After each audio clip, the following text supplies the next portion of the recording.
Good bad ugly வெற்றியை தொடர்ந்து மீண்டும் ஆதிக் ரவிச்சந்திரன் இயக்கத்தில் அஜித் நடிக்க உள்ளார். ஏகேவின் அடுத்த படத்தை நடிகர் தனுஷ் இயக்க வாய்ப்புள்ளதாக செய்திகள் வெளியாகின. இதற்காக கதை சொல்லி சம்மதம் வாங்கியதாகவும் கூறப்பட்டது. ஆனால் இந்த கூட்டணி தற்பொழுது இணையவில்லை. மேலும் பிரசாந்த் நீல், வெங்கட் பிரபு, கார்த்திக் சுப்புராஜ் போன்றோர்களும் அஜித்தை வைத்து இயக்க காத்து கொண்டிருக்கின்றனர். தற்பொழுது ரேஸில் பிஸியாக ஈடுபட்டு வருகிறார். கார் பந்தயம் முடிந்ததை தொடர்ந்துதான் தனது அடுத்த படத்தை துவக்க இருக்கிறார். இதனிடையில் ஏகேவின் புதிய படத்தை இயக்க போகும் வாய்ப்பு யாருக்கு கிடைக்க போகிறது என்ற மிகப்பெரிய கேள்வியும் எழுந்தது. மீண்டும் ஆதிக் ரவிச்சந்திரன் இயக்கத்தில் அஜித் நடிக்க உள்ளதாக ஒரு தகவல் சினிமா வட்டாரத்தில் பரவி வருகின்றன. இன்னமும் இது குறித்தான அதிகாரப்பூர்வ அறிவிப்பு எதுவும் வெளிவரவில்லை. ஆனாலும் அஜித்தின் அடுத்த படத்தை ஆதிக் ரவிச்சந்திரன் தான் இயக்க அதிக வாய்ப்புள்ளதாக கூறப்படுகிறது. AK-64 குறித்து லேட்டஸ்ட் தகவல் ஒன்றும் வெளியாகி உள்ளது. அதன்படி வேல் பிலிம் இன்டர்நேஷனல் தயாரிப்பில் ஆதிக் ரவிச்சந்திரன் இயக்கத்தில் ஏகேவின் அடுத்த படம் உருவாக இருப்பதாக தகவல்கள் வெளியாகி உள்ளன. மேலும் இப்படத்தில் நாயகியாக நடிப்பதற்கு பிரபல நடிகை ஸ்ரீநிதி ஷெட்டியிடம் பேச்சுவார்த்தை நடந்து வருவதாக கூறப்படுகிறது.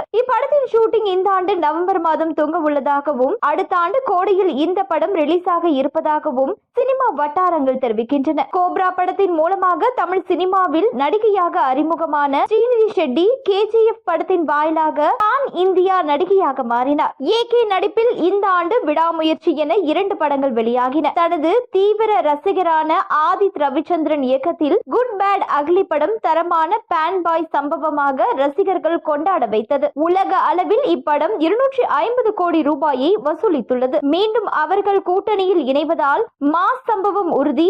விரைவில் டைட்டில் டீசர் மாஸாக எதிர்பார்க்கலாம். கிட்டத்தட்ட 350 கோடி வரை ஐசரி கணேஷ் இதில் முதலீடு செய்ய உள்ளார். ஆதிக் ரவிச்சந்திரன் மீண்டும் ஒரு கேங்ஸ்டர் கதையை தான் அஜித்திடம் உறுதி செய்துள்ளாராம். இதனால் அதே காம்போ மீண்டும் வெற்றி பெறுமா என்ற பயத்தில் தான் ரசிகர்களும் உள்ளனர்.